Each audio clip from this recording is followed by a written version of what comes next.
Depuis plus de 25 ans, Pokémon a conquis le cœur de millions de fans à travers le monde. Ce phénomène mondial qui a commencé comme un simple jeu vidéo s'est rapidement transformé en un empire qui comprend des jeux, des cartes à collectionner, des dessins animés, des films et bien plus encore. Mais comment Pokémon est-il devenu un succès aussi monumental?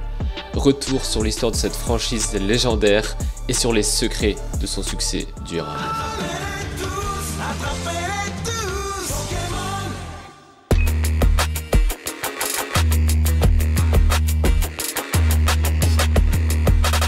Chapitre 1, les origines de Pokémon.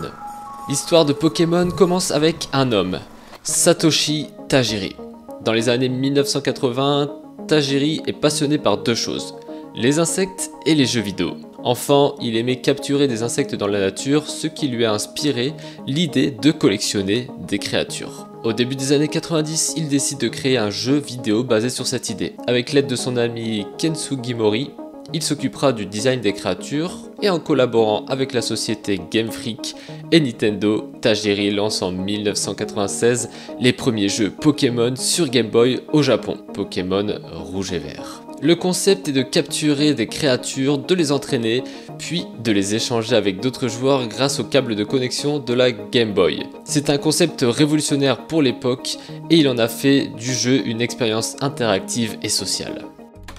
Chapitre 2, l'expansion mondiale et l'arrivée des cartes et du dessin animé. Face au succès incroyable des jeux au Japon, Nintendo décide de lancer Pokémon aux États-Unis et en Europe en 1998. En plus des jeux, The Pokémon Company et Nintendo s'assurent d'accompagner cette sortie avec une stratégie multimédia globale.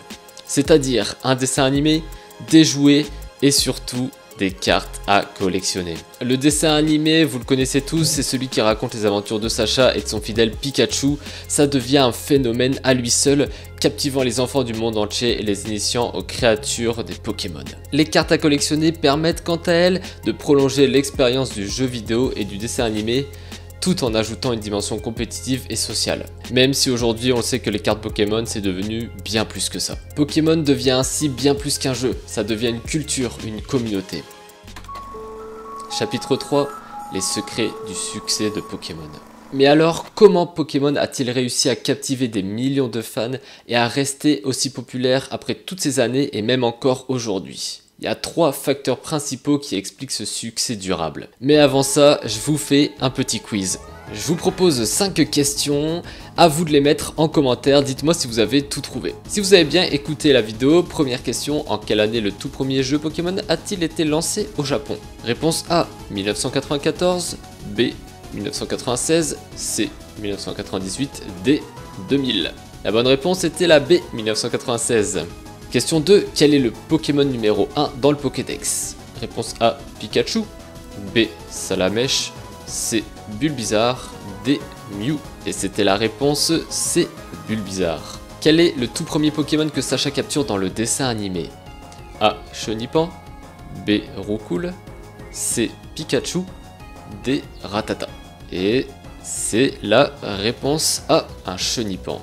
Quatrième question, quel est le premier Pokémon qui a été conçu et dessiné? Ça c'est une question vraiment très intéressante. Réponse A, Pikachu, B, Mew, C, Rhinophéros, D, Salamèche. Eh bien c'est la réponse C, Rhinophéros. Cinquième question, quel Pokémon légendaire a été introduit dans la première génération de jeux?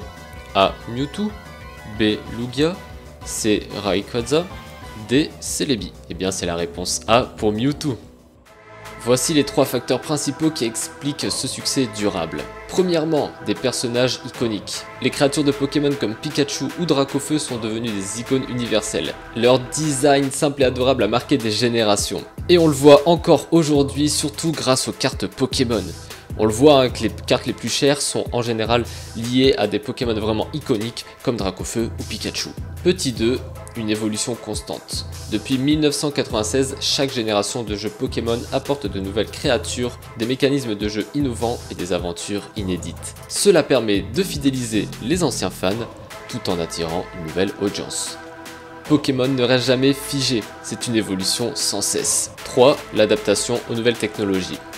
En 2016, The Pokémon Company lance Pokémon Go. Vous l'avez su, ça a fait un succès monumental en peu de temps. Quand on se baladait dans la rue, on voyait tout le monde y jouer, c'était un truc de fou. Pokémon Go devient un succès planétaire, attirant à la fois des fans de longue date et un tout nouveau public. Pokémon a su s'adapter aux nouvelles tendances technologiques tout en restant fidèle à son concept original. Et on le voit aujourd'hui encore avec le jeu qui vient de sortir sur smartphone pour collectionner les cartes en ligne. Chapitre 4, le phénomène Pokémon aujourd'hui. Aujourd'hui, Pokémon c'est bien plus qu'une franchise de jeux vidéo. Entre les tournois de cartes, les compétitions de jeux vidéo, les jeux mobiles et les dernières générations de jeux comme Pokémon Écarlate et Violet, Pokémon continue d'innover et de captiver. La stratégie marketing est bien ficelée et ils peuvent se réinventer constamment. Pokémon c'est vraiment bien plus qu'un jeu, c'est une culture intergénérationnelle qui même 25 ans après sa création continue de grandir et de rassembler. Et si l'aventure de Pokémon est si durable, c'est parce qu'elle résonne en chacun de nous. Au fond, attraper tous les Pokémon c'est un peu comme vouloir capturer l'amitié, l'aventure et la passion. Et tant que ce rêve continuera de faire vibrer les cœurs, Pokémon sera là pour nous accompagner. Et voilà, je vous remercie d'avoir suivi cette vidéo. C'est une vidéo un peu particulière, c'est la première fois que je fais ce style de vidéo sur ma chaîne, j'espère qu'elle vous aura plu. Moi c'est un sujet qui compte énormément pour moi parce que Pokémon ça m'a bercé depuis que je suis tout petit et je continue encore d'y jouer aujourd'hui et de collectionner les cartes. Voilà, je vous remercie, bonne journée à tous, salut tout le monde.